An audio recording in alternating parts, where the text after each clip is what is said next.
c'est toujours un peu compliqué d'aborder quand même certains thèmes dans l'évangile, dans la prédication, parce que ce sont des thèmes qui sont assez volumineux, ce sont des thèmes qui demandent forcément beaucoup plus de temps. Donc c'est un peu particulier quand même.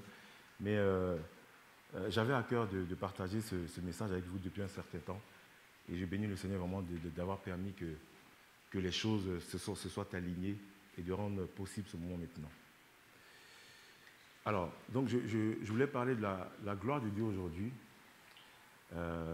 parce qu'en tant que chrétien, on peut commettre l'erreur en fait de considérer que notre vie en tant que chrétien, en tant que racheté, se résume à la bénédiction, que notre vie se résume à posséder des choses de la part du Seigneur, que notre vie se résume à implorer le Seigneur afin qu'il nous vienne en aide d'une façon ou d'une autre. Et malheureusement, cette approche, en fait, finit par nous éloigner de l'essentiel de ce qui est notre vie en Christ. Ce constat ou ce regard, en fait, finit par nous éloigner de la réalité de ce que nous devons faire en Jésus-Christ. Et donc, on va partager, en fait, donc, parcourir un certain nombre de points au sujet de la gloire de Dieu. Évidemment, impossible de parler de la gloire de Dieu puisque c'est un sujet qui est tellement vaste, mais on va quand même aborder certains points au travers desquels le Seigneur s'est glorifié. On va partager un certain nombre de références dans lesquelles on voit effectivement la gloire de Dieu se manifester et donc comprendre ce que c'est que la gloire de Dieu et évidemment à partir de là, conclure sur l'objet même en fait de notre vie. Je commencerai par ce que la Bible dit au sujet de l'univers, au sujet de notre vie. Quand la Bible en parle, en fait, elle dit que la gloire de Dieu remplit tout l'univers. Quand la Bible en parle, elle dit que la terre est le marchepied de Dieu et que le ciel est son trône. Quand la Bible parle de Dieu et de sa gloire, la Bible nous montre en fait que sa gloire remplit totalement tout l'univers. Sa gloire va au-delà de ce qu'on peut imaginer. Et c'est bon en fait de se souvenir de cela, il est bon de se rappeler de ces petits détails, parce que quand on considère que Dieu et que sa gloire domine absolument sur tout, quand on considère justement que la terre est son marchepied et que le ciel est son trône, quand on sait que la terre est remplie de la gloire de Dieu, à ce moment-là, on n'a plus forcément le même regard sur notre problème en fait. Parce que justement, quand on ramène l'étendue de l'univers, quand on ramène ce que représente le ciel et la terre, et qu'on entend la Bible dire que même le ciel et la terre ne peuvent pas contenir Dieu, ne peuvent pas contenir la gloire de Dieu, alors on comprend tout de suite que mon souci, ma préoccupation, mon problème n'est absolument rien devant ce que Dieu peut faire. Si Dieu domine sur tout l'univers, si Dieu domine sur toute la terre, si Dieu règne sur absolument tout ce qui existe, c'est évidemment pas ma préoccupation qui serait un frein, qui serait une difficulté ou un obstacle pour lui. Et donc, il est bon pour nous, en fait, de nous souvenir et de contempler la gloire de Dieu de manière à resituer les choses dans leur contexte. Resitue les choses dans leur contexte. Souviens-toi de la gloire de Dieu. Souviens-toi que tu es un Dieu qui est glorieux. Tu es un Dieu qui règne sur tout. De manière à ce que tu affrontes ton problème ou ton souci ou ta difficulté tel que Dieu peut le voir. Parce que la gloire de Dieu, contempler la gloire de Dieu, augmente notre foi. Contempler la gloire de Dieu alimente notre foi. Amen. Donc l'intérêt en fait aujourd'hui pour nous, c'est parcourir ce que l'Évangile ou ce que la Bible dit au sujet de la gloire de Dieu et à partir de là, nous situer ou centrer ou donner en fait un véritable sens à notre vie. Avant d'aller plus loin, j'aimerais juste en fait rappeler que ce message en fait ou ce sujet, nous le partagerons sur 2 dimanches, aujourd'hui et le dimanche prochain. Donc on voit effectivement dans les livres de psaumes que la Bible nous déclare que psaume 138 au verset 5, la gloire de Dieu, la gloire de l'Éternel est grande. La terre est remplie de sa gloire. Les cieux et la terre racontent la gloire de Dieu et l'étendue manifeste l'œuvre de ses mains. des références qui nous rappellent comment est-ce que notre Dieu est étendu, comment est-ce que notre Dieu règne sur tout. Des références qui nous rappellent que notre Dieu domine sur tout. Des références qui nous rappellent que quand on a un Dieu qui règne sur tout, quand on a un Dieu qui domine sur tout, alors on n'a pas à s'inquiéter de ce qui nous préoccupe. Bien au contraire, on va le déposer à ses pieds. L'univers tout entier parle de la gloire de Dieu. La terre tout entière parle de la gloire de Dieu. Tout ce qui existe parle de la gloire de Dieu. Et j'aimerais maintenant qu'on poursuive en fait pour parler de ce que le Seigneur a accompli pour nous. Qu'on prenne le temps d'observer, de contempler en fait ce que Dieu a fait pour nous. Parce qu'on y voit sa gloire. Tout ce que Dieu a fait pour nous, on y voit sa gloire. Parlons du salut qu'il nous a accordé en Jésus-Christ. J'ai nommé ce salut un puissant salut. Un puissant salut parce qu'en fait, c'est un salut qui est irréversible. C'est un salut qui est définitif. C'est un salut de gloire parce que, tel que nous étions perdus. Nous n'avions aucune voie de nous rapprocher de Dieu. Seul Dieu pouvait venir à notre secours. Mais, si on peut le dire ainsi, il y avait une espèce d'équation qu'il fallait résoudre. Notre Dieu de gloire, en fait, est un Dieu de justice. Or, nous avons péché devant Dieu. Il fallait donc que cette justice, requise par Dieu, cette justice demandée par Dieu, soit accomplie tout en nous donnant un accès à lui. Pour un petit peu situer les choses, nous sommes devenus pécheurs après la chute dans le jardin d'Éden, et face à cette chute, face à cette situation, nous étions définitivement perdus. Alors que nous étions définitivement perdus, le Seigneur a trouvé le moyen de nous racheter. Il a trouvé le moyen de nous réconcilier avec lui. Et la solution qu'il a trouvée, c'est le salut qui est en Jésus-Christ. Et ce salut vient répondre à toutes ces exigences, aussi bien la justice que la grâce qu'il accorde en Jésus-Christ. C'est une œuvre de gloire. Dieu s'est manifesté au travers du salut. Et dans la suite de ce qu'on va voir, non seulement le salut tel qu'il est décrit dans les grandes lignes, il a manifesté sa gloire, mais quand on rentre dans le détail de ce salut, on s'aperçoit davantage que Dieu a encore manifesté encore plus sa gloire. Et c'est pour ça qu'en fait, il faut qu'on partage cela pour comprendre comment nous avons un Dieu qui est véritablement glorieux. On va poursuivre. Une nouvelle naissance pour une nouvelle identité et une nature en Jésus-Christ. Les amis, nous avions une nature de pécheurs. Nous avions une nature en fait qui ne nous donnait pas accès au trône de la grâce de Dieu. Mais le Seigneur, il a accompli un miracle dans la mesure où il nous a engendrés en Jésus. Il a accompli un miracle dans la mesure où en fait, il nous a enfantés en Jésus. Concrètement dit, s'il n'y avait pas cette nouvelle naissance, nous serions demeurés dans cette vie de pécheurs. Mais il nous a donné une nouvelle naissance.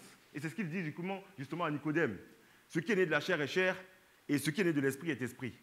Quand on parle justement de notre nouvelle naissance, il est dit dans le livre de Jean, au premier chapitre, que nous ne sommes pas nés de la volonté d'un homme. Nous ne sommes pas nés de nos propres moyens. Mais nous sommes nés en fait de la volonté de Dieu. Nous sommes nés de Dieu. Ce qui veut donc dire qu'en fait, nous sommes engendrés par Dieu. Nous sommes enfantés par Dieu. Et cette nouvelle naissance, en fait, a une importance capitale. Parce que c'est à partir de cette nouvelle naissance que nous allons désormais vivre.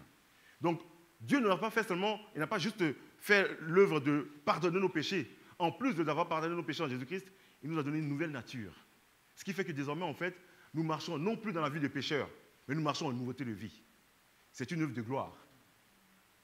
Amen. C'est une œuvre de gloire. Parce que je peux être pardonné, mais malheureusement continuer à demeurer dans ma vie de pécheur. Sauf que Dieu, en plus de m'avoir pardonné, il me donne une nouvelle nature. Mais cette nouvelle nature, il ne fait pas que la proclamer. Il me donne une nouvelle nature dans le sens où il m'engendre lui-même. Quand le Seigneur parle à Nicodème, il dit ce qui est né de la chair est chair. Et ce qui est né de l'esprit est esprit. Pour dire que nous avons une naissance charnelle dans nos familles biologiques. Mais à la suite de cette naissance charnelle, il nous donne une nouvelle naissance. Une naissance spirituelle. Ce qui est né de la chair est chair et ce qui est né de l'esprit est esprit. Est-ce que vous croyez que nous sommes désormais des esprits?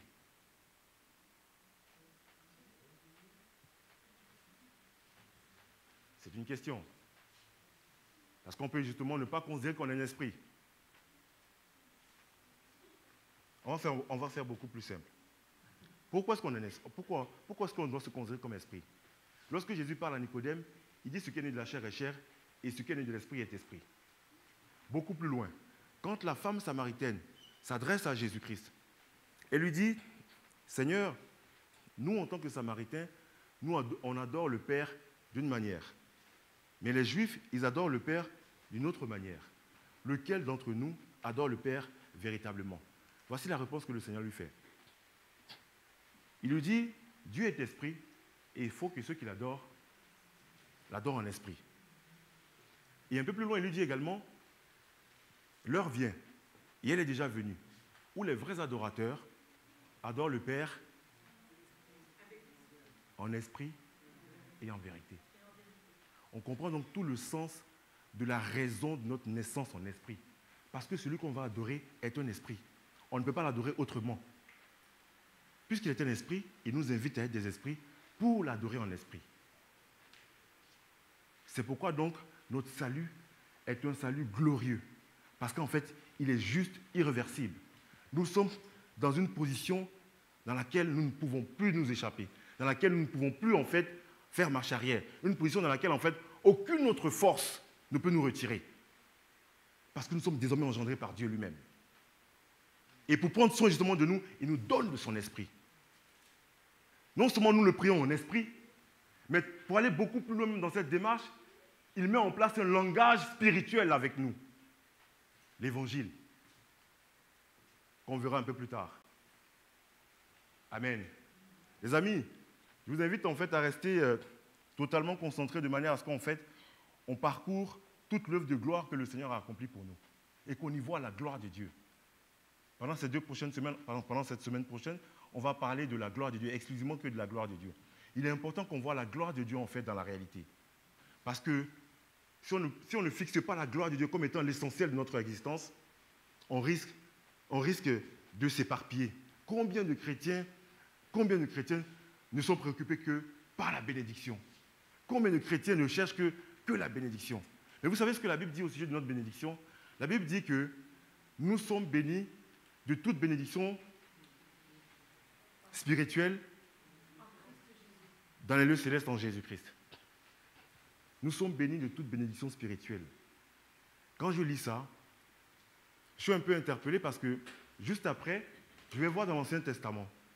Et je n'ai pas forcément la référence, j'aurais dû la préparer d'ailleurs, mais dans cette référence de l'Ancien Testament, le Seigneur en fait fait énoncer les bénédictions en fait qu'il a sur Israël. Et les bénédictions en fait, elles ont un rapport avec la pluie, avec les récoltes, avec les guerres qu'ils vont avoir autour d'eux. Bref, des bénédictions en fait qui sont quasiment circonstancielles. Et ces bénédictions en fait concernent Israël. Mais quand on arrive dans le Nouveau Testament, les bénédictions ne sont plus listées.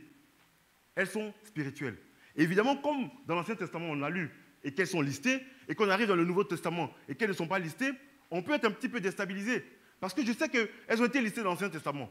Et ce que j'aimerais, c'est de les retrouver peut-être à un autre niveau, un niveau beaucoup plus supérieur, mais listées également pour que je sache ce que c'est que ces bénédictions. Sauf que non, il nous dit non. Les bénédictions que nous avons dans le Nouveau Testament, elles sont spirituelles. Pourquoi elles sont spirituelles? Parce que nous sommes spirituels. Et comme nous sommes spirituels, dans notre marche avec le Seigneur, parce que nous sommes spirituels, nous sommes rendus capables d'apprécier ces bénédictions spirituelles. C'est pourquoi donc on ne parle plus de posséder telle chose ou d'avoir telle ou telle chose. Non, nos bénédictions sont avant nous spirituelles. Ainsi donc, on marche avec le Seigneur et au fur et à mesure qu'on marche avec le Seigneur, on découvre les bénédictions qu'il a pour nous et on les apprécie spirituellement avant tout. Amen. C'est pour ça que c'est une œuvre de gloire de la part du Seigneur. Revenons à ce que nous partageons maintenant sur le salut. Non seulement nous avons cette nouvelle naissance qui nous donne donc une relation privilégiée avec le Père, mais en plus de ça, au fur et à mesure qu'on avance dans la compréhension de ce salut, on découvre eh bien qu'on n'a aucune condamnation en Jésus-Christ. Il n'y a plus aucune condamnation pour ceux qui sont en Jésus-Christ, pour ceux qui ont accepté Jésus-Christ. Aucune condamnation. C'est une œuvre de gloire. Parce qu'à travers cela, en fait, le Seigneur montre que son engagement, son œuvre en fait accomplie en Jésus-Christ pour nous, est une œuvre qui nous garantit l'éternité en sa présence. Elle nous garantit, quoi qu'il en soit, quel que soit ce qu'on peut nous reprocher, quel que soit ce qu'on peut dire de nous, quel que soit ce qu'on peut avoir fait, il n'y a plus aucune condamnation. Ce qui donc nous donne en fait la possibilité maintenant donc de vivre en paix, de vivre en harmonie avec le Seigneur. Parce que nous sommes sous le coup d'aucune condamnation. Nous ne risquons absolument plus rien. Un peu plus loin, dans le livre d'Éphésiens au chapitre 2, verset 8, il nous dit que nous avons acquis ce salut par grâce au moyen de la foi, sachant que la foi est un don que Dieu nous fait. La foi est un don que Dieu nous fait. Autrement dit donc, le salut que nous avons obtenu n'a nécessité aucun effort de notre part. C'est au moyen de la grâce obtenue par la foi que Dieu nous fait que nous sommes sauvés. Et donc, on y voit que tout au long de ce salut, tout au long de ce que le Seigneur a accompli, eh bien, il ne nécessite aucune œuvre de notre part, aucun effort de notre part, ce qui garantit davantage le salut que nous avons obtenu. Et non seulement donc nous avons ce salut au moyen de la grâce par la foi, mais mieux encore, nous sommes conduits par son esprit. Ce qu'il faut bien comprendre, c'est que nous étions perdus. Nous étions sans force. Nous étions sans espoir. Nous étions sans issue. Et par la foi, et par le moyen du salut que le Seigneur a conçu pour nous, voici tout ce qu'il a accompli. Non seulement il nous donne cette nouvelle naissance, mais en plus de ça, il nous garantit que plus rien ne peut nous condamner. Mais en plus de ça, il nous donne également de son esprit. Les amis, observez bien en fait, la situation qui était la nôtre après la chute. Observez bien l'état dans lequel nous étions, la perdition dans laquelle nous étions. Aucun avenir était possible pour nous. Nous étions totalement perdus. Mais le Seigneur, dans l'œuvre du salut, il vient et il nous accorde tout ce qu'il faut. Alors évidemment, on parle tous les jours du salut. Tous les jours, on parle effectivement de ce que nous sommes sauvés. Merci Seigneur, gloire à Dieu. Mais on ne prend pas forcément le temps de plonger le regard dans ce salut. On ne prend pas forcément le temps de plonger le regard en fait dans cette œuvre que le Seigneur a accomplie. Il n'a pas accompli une œuvre avec un risque que nous soyons perdus. Il n'a pas accompli une œuvre avec un risque que nous fassions marche arrière. Il n'a pas accompli une œuvre avec un risque que nous soyons perdus. Il a accompli une œuvre qui est définitive. C'est le résultat de sa gloire. Il ne fait absolument rien sans s'engager lui-même. Et quand il nous donne le salut, il est irrévocable. Quand il nous donne le salut, il est total. Qu'on plonge le regard dans ce salut merveilleux que le Seigneur nous a donné. Qu'on plonge le regard dans ce salut merveilleux. Et on peut le faire. On peut le faire parce que nous sommes nés de nouveau. On peut le faire parce que nous avons la nature en fait, qui nous permet en fait, d'observer les choses de Dieu. On peut apprécier les choses de Dieu parce que nous sommes nés de nouveau. Dieu a pris soin en fait, de nous donner cette nouvelle naissance pour que nous apprécions les choses de Dieu. Évidemment parce que pour apprécier les choses de Dieu, il faut avoir la foi. Pour apprécier les choses de Dieu, il faut avoir cette nouvelle naissance. Il faut naître de nouveau. Et c'est parce que nous avons cette nouvelle naissance que nous pouvons apprécier les choses de Dieu. C'est pourquoi nous pouvons donc dire que notre Dieu est un Dieu de gloire. C'est pourquoi nous pouvons confirmer que notre Dieu est un Dieu de gloire. Parce que lorsque nous mettons le regard, lorsque nous analysons au moins de l'aide de son esprit, lorsque nous parcourons ce salut, nous découvrons étape après étape que ce salut est plus que puissant. Il est plus que puissant. Et c'est le résultat de son œuvre de gloire. Il dit, nous pratiquons les œuvres, nous pratiquons les bonnes œuvres.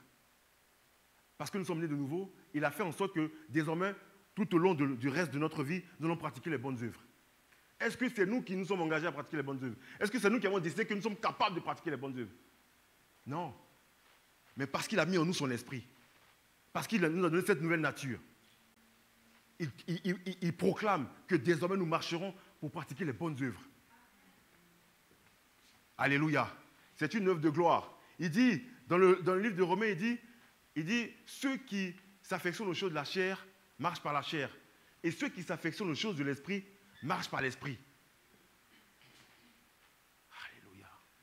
Ceux qui s'affectionnent aux choses de la chair marchent par la chair. Et ceux qui s'affectionnent aux choses de l'esprit marchent par l'esprit. Mon ami, si tu es au milieu de nous cet après-midi et que tu as participé à la louange, à l'adoration, si tu es au milieu de nous cet après-midi et que tu écoutes le message, si tu es au milieu de nous et que, avant de venir, tu as lu la Bible, que tu as prié, ce n'est pas le résultat en fait de ton effort personnel. Ce n'est pas simplement en fait le résultat de ce que tu es capable de faire. Il dit ce qui est né de l'esprit et ce qui marche par l'esprit, ça affectionne les choses de l'esprit. Ça veut donc dire qu'il n'est pas étonnant que tu affectionnes la communion fraternelle. Parce que tu es né de nouveau. Et parce que tu as la nature qui te permet en fait d'apprécier la communion fraternelle. Il n'est pas étonnant que tu loues et que tu pries. Il n'est pas étonnant que tu adores le Seigneur. Il n'est pas étonnant que tu t'asseyes au milieu de nous et que tu écoutes l'évangile. Il n'est pas étonnant que tu jeûnes pour Jésus-Christ. Parce qu'il a placé en toi en fait cet esprit qui fait que tu t'affectionnes aux choses de l'esprit. En définitive, en fait, il nous a conçus de manière à ce qu'en fait, nous soyons en fait dans une trajectoire qui fait qu'on ne peut aller ni à gauche ni à droite. Parce qu'il a tout prévu à l'avance. C'est sa gloire. Tu affectionnes les choses de l'esprit parce que tu as l'esprit de Dieu en toi. Alors naturellement, lorsqu'on parle d'un moment de prière, lorsqu'on parle d'un moment de jeûne, lorsqu'on parle d'un moment de louange et d'adoration, lorsqu'on parle d'un moment de communion avec les frères, lorsqu'on parle d'un moment d'évangélisation, lorsqu'on parle d'un moment de célébration, tu ne t'ennuies plus. Et pourtant, il y a quelques années, quand on te parlait de l'évangile, tu trouvais que c'était lourd. C'était pénible. Tu ne pouvais pas rester 15 minutes à écouter un message. Parce que tu n'avais pas cette nature qui te permettait d'apprécier les choses de Dieu. Mais désormais, une prédication qui dure 1 heure, 2 heures, tu l'affectionnes. Et ça tombe bien parce qu'aujourd'hui, on reste 4 heures. Amen. On reste vraiment 4 heures. C'est les vacances, il n'y a pas école demain. Donc on reste autant. Nous pratiquons les œuvres que Jésus-Christ a prévues d'avance, afin d'être à l'image du Christ. Vous vous souvenez de ce passage dans le livre de Romains au chapitre 8, où il dit, il nous a prédestinés. Laissez-moi lire en fait ce passage. Romains 8 au verset 28. Nous savons du reste que toute chose concourt au bien de ceux qui aiment Dieu, de ceux qui sont appelés selon son dessein. Car ceux qu'il a connus d'avance, il les a prédestinés à être à l'image de son Fils, afin que son Fils soit le premier-né de beaucoup de frères. Il nous a prédestinés. Il a préparé les choses à l'avance. Donc le salut ne peut aller dans une seule direction. Le salut ne peut aller que dans une seule voie. Parce que nous sommes prédestinés à être à l'image du Christ. Nous allons nous surprendre à voir que, eh bien, nous allons toujours dans la direction de Jésus-Christ. Nous allons nous découvrir, en fait, à constater que nous sommes persévérants dans la voie du Seigneur. Nous sommes fidèles dans la voie du Seigneur. Parce qu'il nous a prédestinés. Parce qu'il a organisé les choses. C'est un Dieu de gloire.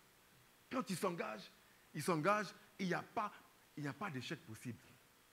Amen. Il n'y a pas d'échec possible. Le salut qu'il nous a donné est un salut puissant. Voyons maintenant au sujet de l'évangile de gloire qu'il nous a donné. La Bible dit que c'est un évangile de gloire. La Bible dit que c'est un évangile de gloire. C'est un évangile de gloire. Un évangile, encore une fois, qui est initié par Jésus-Christ. Quand on en parle, dans l'Ancien Testament, il nous a dit que la loi nous a été donnée par Moïse. Mais la grâce et la vérité sont venues de Jésus-Christ. La loi, c'est l'ensemble des règles morales que Dieu désire pour un homme. C'est l'ensemble des règles établies par Dieu. Quand Dieu veut voir un homme, il veut le voir parfait tel que la loi le demande. Mais évidemment, nous ne sommes pas capables de le faire. Donc la loi nous a été donnée par Moïse. Mais la grâce et la vérité sont venues de Jésus-Christ. La grâce et la vérité sont données par Jésus-Christ. Et c'est au travers justement de cette vérité que nous découvrons l'évangile que le Seigneur a pour nous. Il nous dit que nous serons conduits par l'esprit de vérité. Conduits par l'esprit de vérité justement pour comprendre ce message. On va peut-être continuer en fait dans les slides. Mais l'idée en fait de de l'évangile de gloire dont il est question, l'idée de comprendre l'évangile de gloire dont il est question, c'est de comprendre que l'évangile que le Seigneur, en fait, nous accorde est un évangile qui est suffisamment puissant pour délivrer, pour sauver. Quand Paul en parle, il dit « Je n'ai pas honte de l'évangile ». Vous savez, on a encore en nous cette réflexion de se dire si le Seigneur fait ainsi, ou s'il fait de cette manière, ou s'il fait telle ou telle chose, peut-être que ce serait bien pour l'avancée de l'Église. Vous savez, parfois, on a ces raisonnements.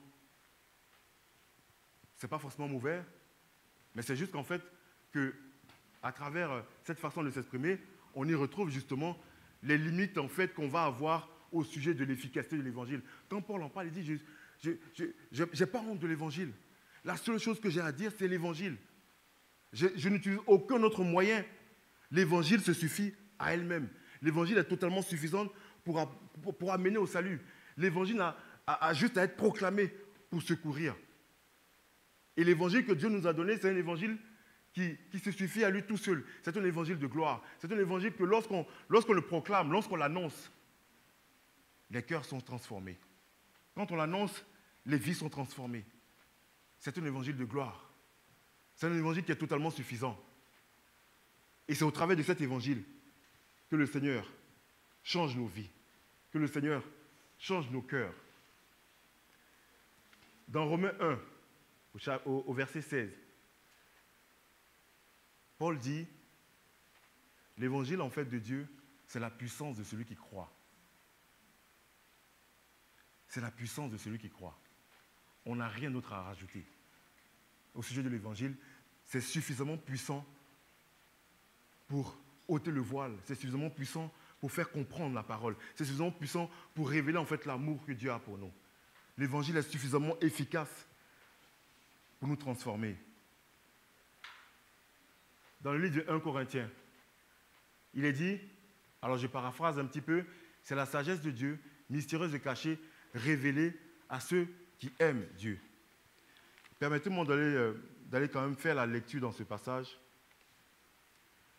parce que c'est une révélation que Paul partage avec les frères de l'église de Corinthe, à la suite justement de certaines incompréhensions.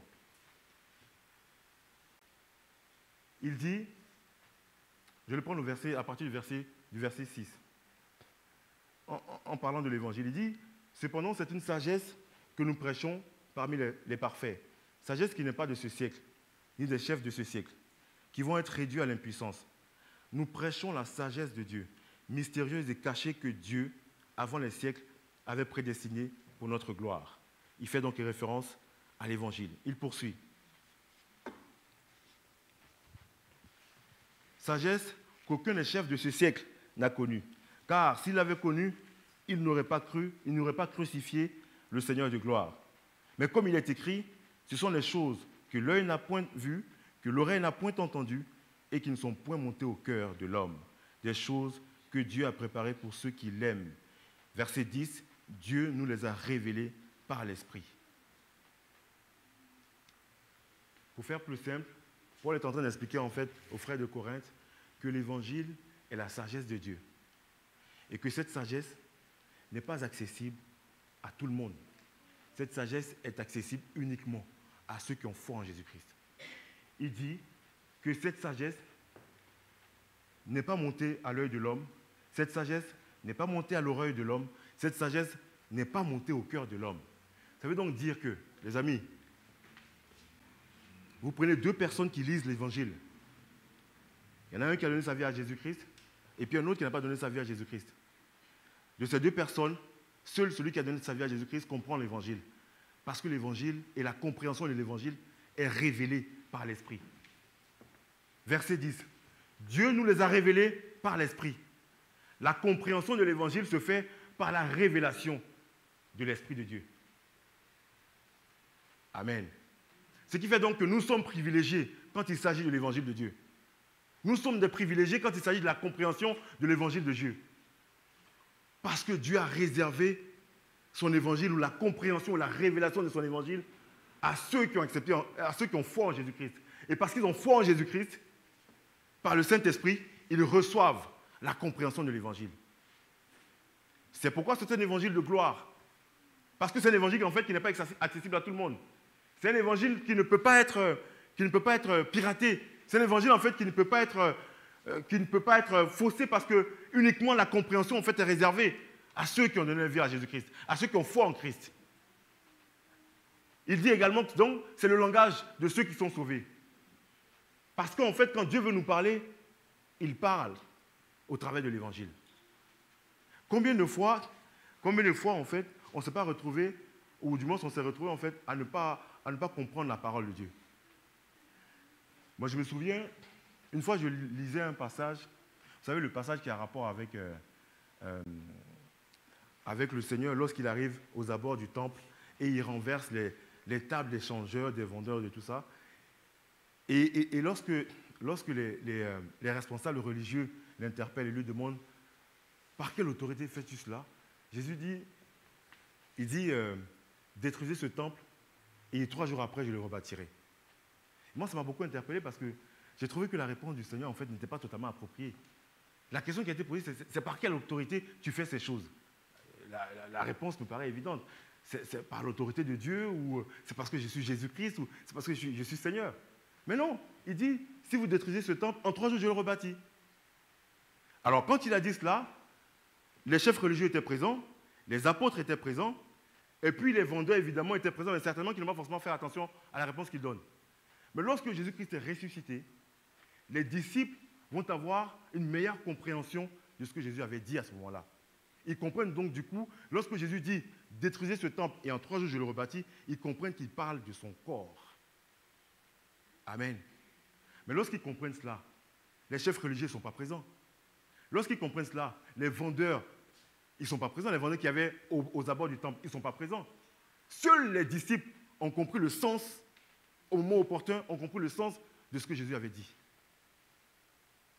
Amen. L'évangile est le langage de ceux qui sont sauvés.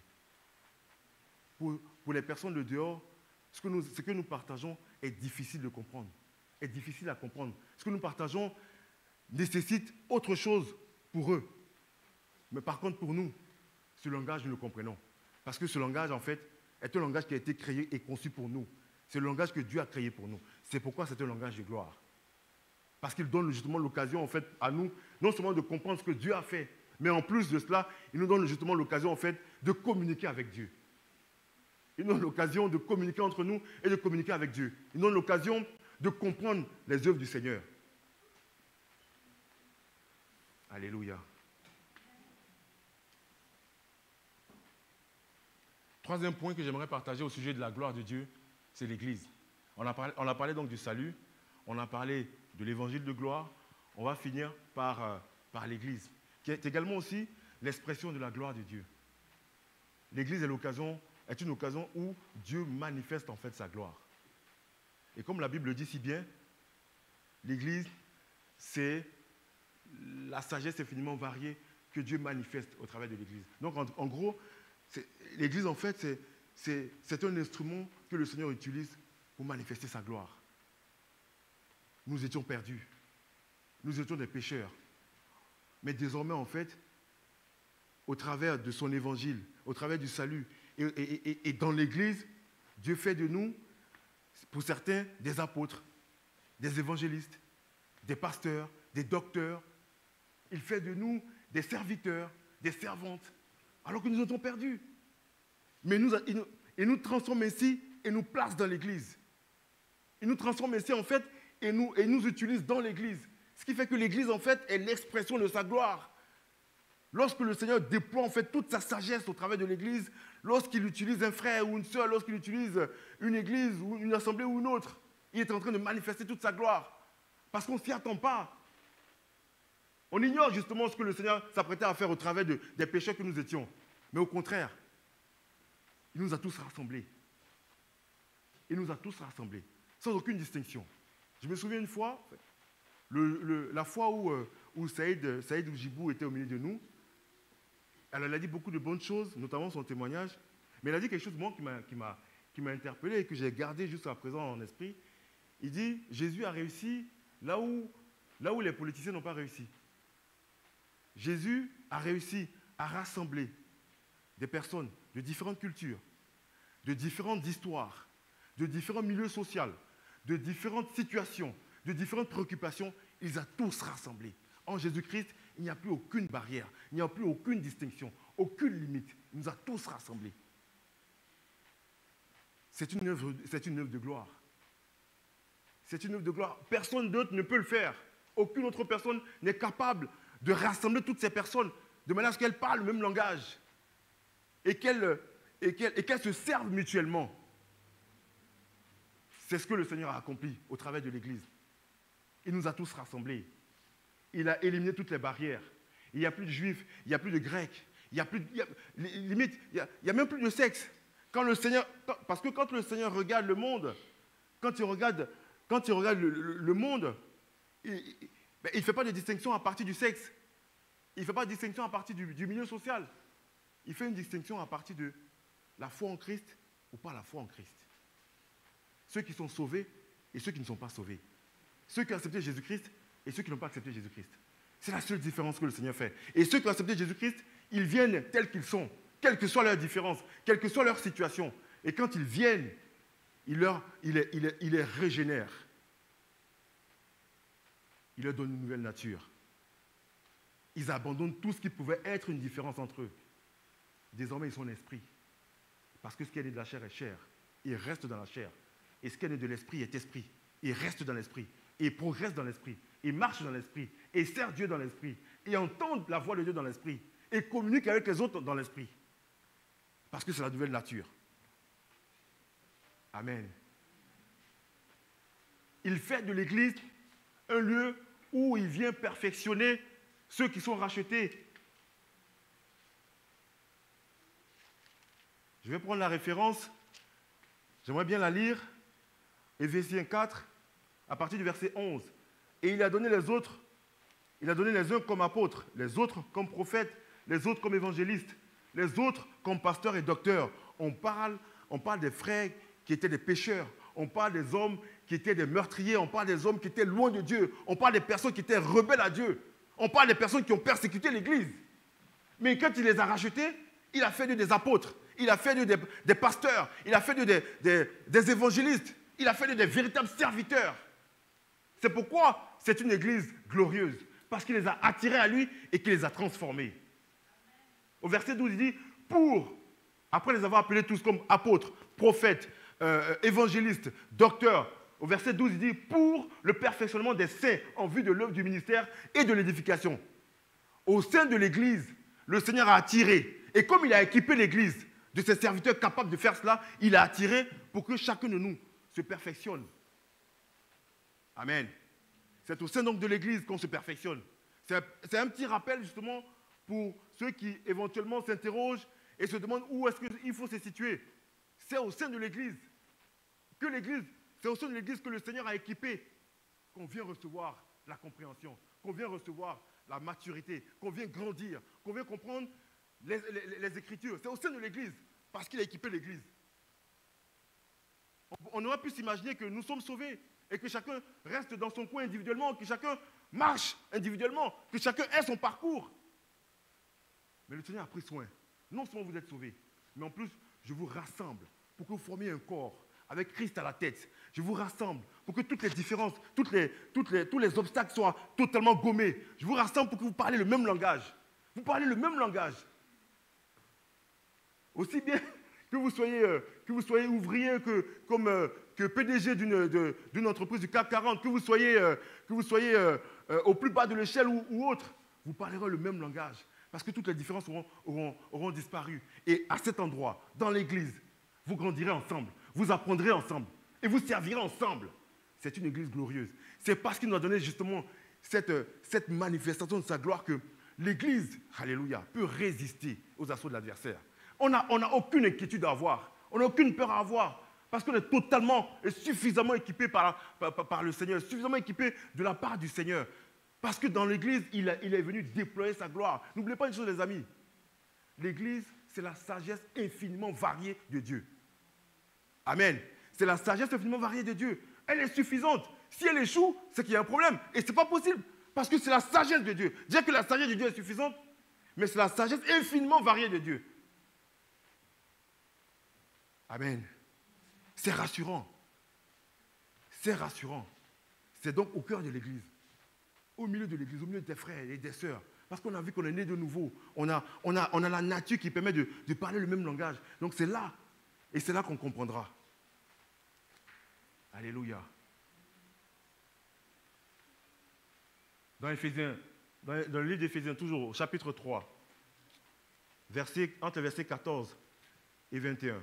J'aimerais également aussi, si vous me permettez, faire une lecture assez rapide là-dessus, pour comprendre aussi ce que le Seigneur a accompli au travers de l'Église, comme manifestation de sa gloire. Il dit à partir du verset 14, « À cause de cela, donc c'est Paul qui parle, je fléchis les genoux devant le Père, de qui toute famille dans les cieux et sur la terre tire son nom, afin qu'il donne, selon la richesse de sa gloire, d'être puissamment fortifié par son esprit dans l'homme intérieur, en sorte que Christ habite dans vos cœurs par la foi.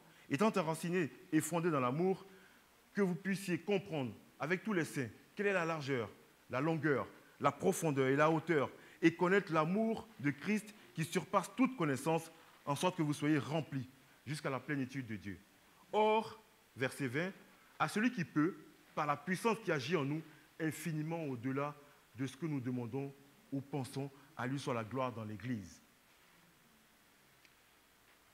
Malgré nos faiblesses, et malgré ce qu'on peut penser de nous, malgré nos limites, le Seigneur agit au travers de nous dans l'Église. Il manifeste sa gloire, non seulement au milieu de nous, mais il manifeste sa gloire au-delà de l'Église. C'est-à-dire que dans la commune, dans la ville, Dieu manifeste sa gloire pour que la ville sache qu'une église, ici, sert Dieu. Malgré nos faiblesses, il a mis en nous une force suffisante pour que nous agissions. Même si nous sommes faibles, même si nous sommes hésitants, même si nous nous trouvons incapables, il a placé en nous une force suffisante, capable d'agir au travers de nous pour manifester sa gloire. Et c'est sa volonté. C'est donc une parole réjouissante, c'est une parole qui nous donne de l'espérance, c'est une parole qui nous affermit.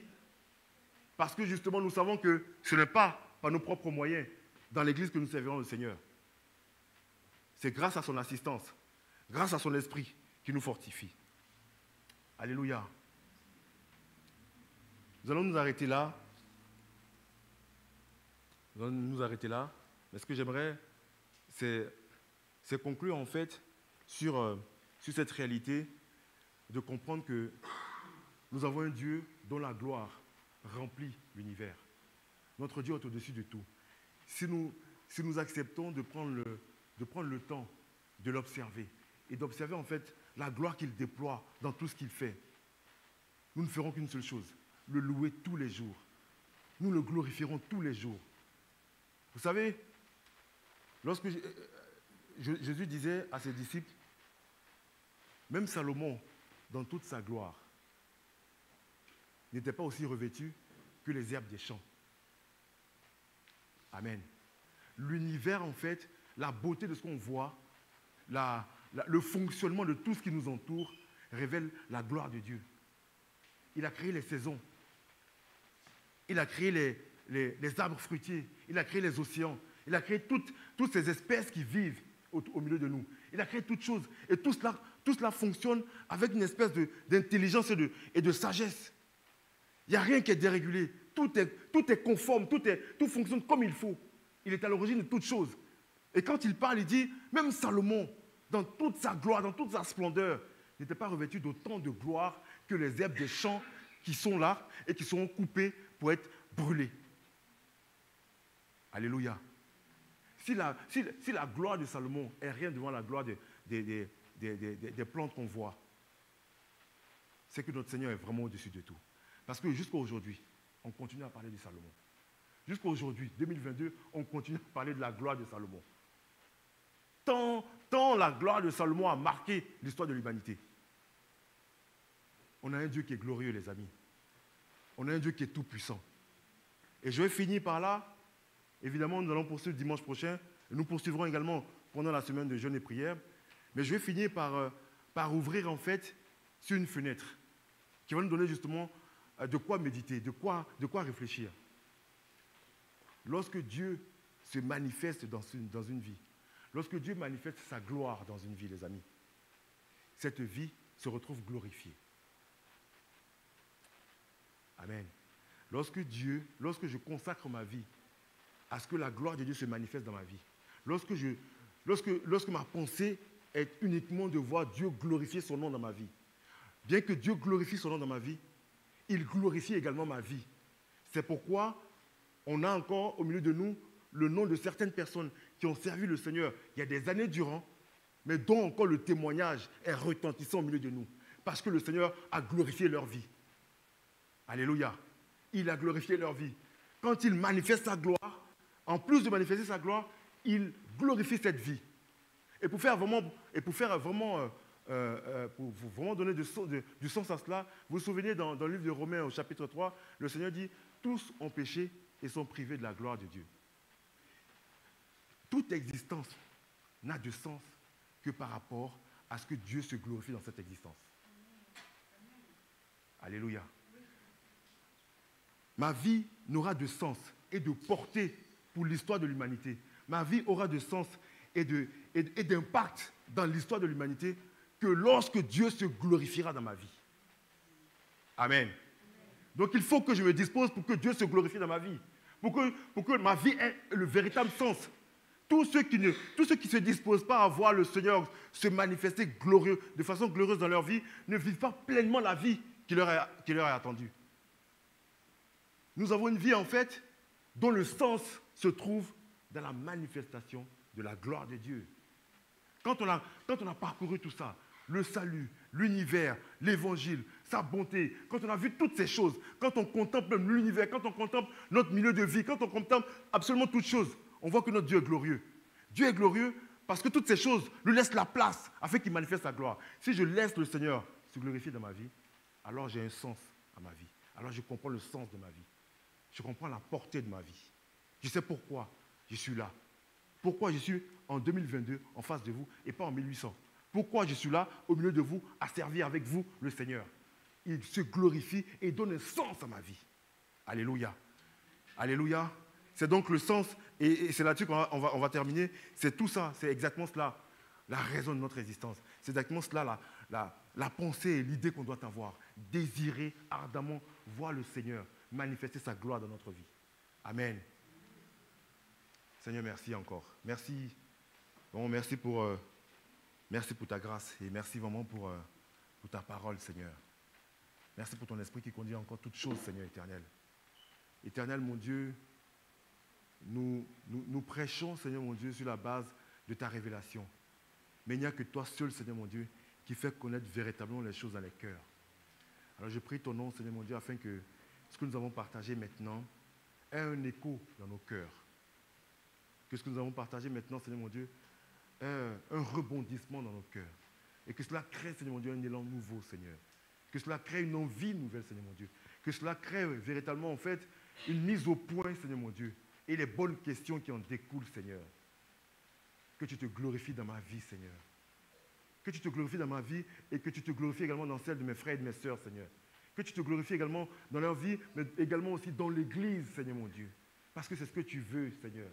Que ta gloire soit connue, Seigneur. Que ta gloire soit vue, Seigneur mon Dieu. Parce que ta gloire précède, mon Dieu, le message de l'Évangile. Ta gloire fait connaître, Seigneur mon Dieu, qui tu es et l'amour que tu as pour chacun d'entre nous, Seigneur. Père éternel, donne-nous, Seigneur mon Dieu, de nous repositionner, Seigneur, sur ce qui est l'essentiel, Seigneur. Aucune vie n'a de sens, mon Dieu, sans que ta gloire ne se manifeste en elle, Seigneur. Aucune vie, Seigneur mon Dieu, n'a de saveur, Seigneur mon Dieu, sans la manifestation de ta gloire, Seigneur. Aucune vie, Seigneur mon Dieu, Père éternel, ne peut être profitable autour d'elle, Seigneur mon Dieu, sans que ta gloire, Seigneur mon Dieu, se manifeste, sans qu'elle éclate, Seigneur mon Dieu, dans cette vie. Et qu'on y voit, Seigneur, ton règne, qu'on y voit ton amour, qu'on y voit, Seigneur mon Dieu, ta grandeur, qu'on y voit ta majesté, Seigneur. Parce que ta gloire qui se manifeste dans une vie est un témoignage qui précède, Seigneur mon Dieu, toute évangélisation, Seigneur. Je te loue encore et je te remercie, Seigneur, parce que tu as préparé nos cœurs et parce que tu poursuis, Seigneur mon Dieu, ton œuvre dans nos cœurs maintenant. Père, continue ton œuvre, Seigneur, Donne-nous toujours, Seigneur éternel, là, de faire le tri, Seigneur, et d'aller à l'essentiel. Là. L'essentiel est la manifestation de ta gloire dans nos vies, Seigneur. Tel est l'essentiel, Seigneur. Car ceux qui sont éloignés, Seigneur mon Dieu, de toi, ceux qui sont dans le péché, Seigneur, ne voient pas la manifestation de ta gloire, Seigneur. Que toute la gloire te revienne encore, Seigneur, pour ton œuvre maintenant et pour toujours. Au nom de Jésus. Amen.